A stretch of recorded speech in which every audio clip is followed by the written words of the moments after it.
Kumusta kayo? Guys, welcome back sa akin channel.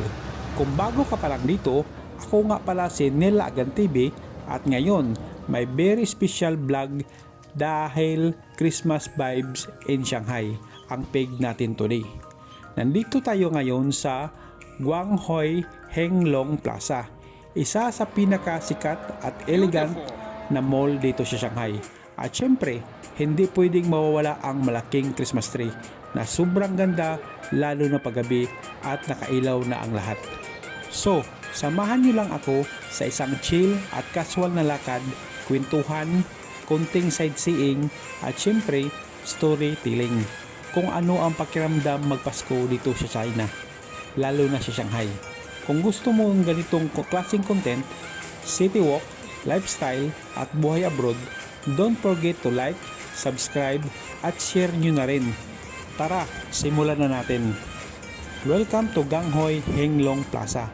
Makikita nyo pa lang sa labas, very classy yung dating.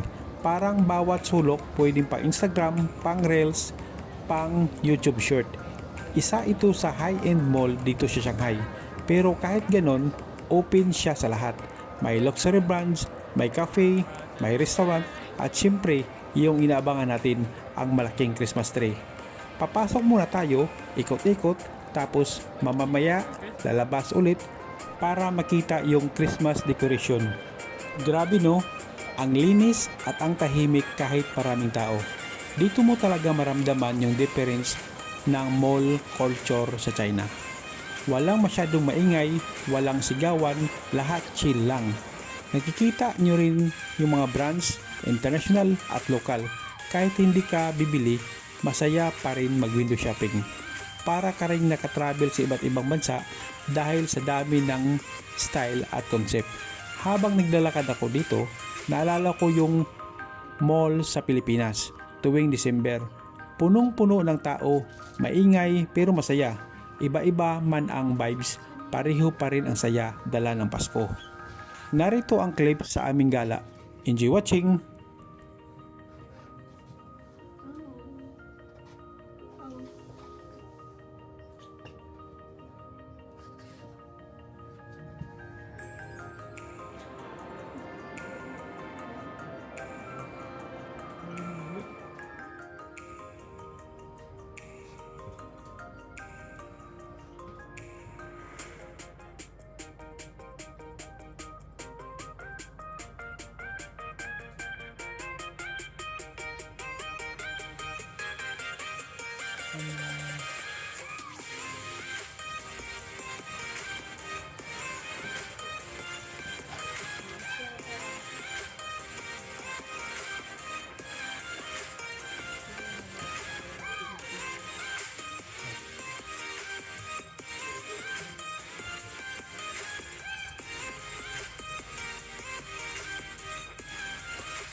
Move.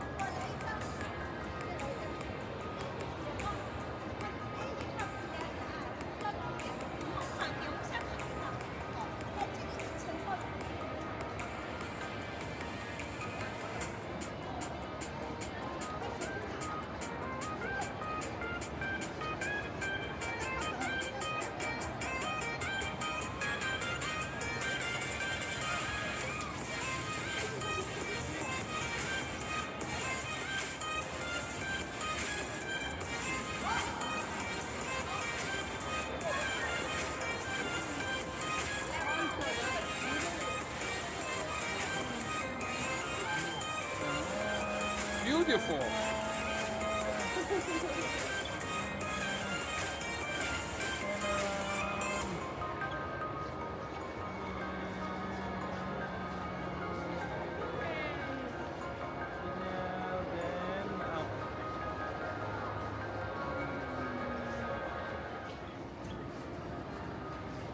Yeah, look at me.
Ngayon, gabi na.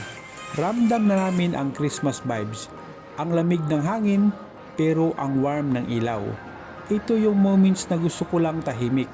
Walang rush, walang pressure, lakad lang, tingin sa paligid, at papasalamat sa lahat na nangyari sa buhay mo this year. Kung nanonood ka nito ngayon, gusto kong ipaalala sa iyo, kahit gaano kahirap ang taon, may dahilan pa rin para magpasalamat at ngumiti. Ayan guys, dito natatapos ang ating vlog sa Ganghoi Henglong Plaza, Shanghai. Sana kahit papano na iparamdam ko sa inyo ang Christmas spirit dito sa China. Iba man ang lugar, iba man ang kultura, pareho pa rin ang mensahe ng Pasko. Pagmamahal, pag-asa at pasasalamat.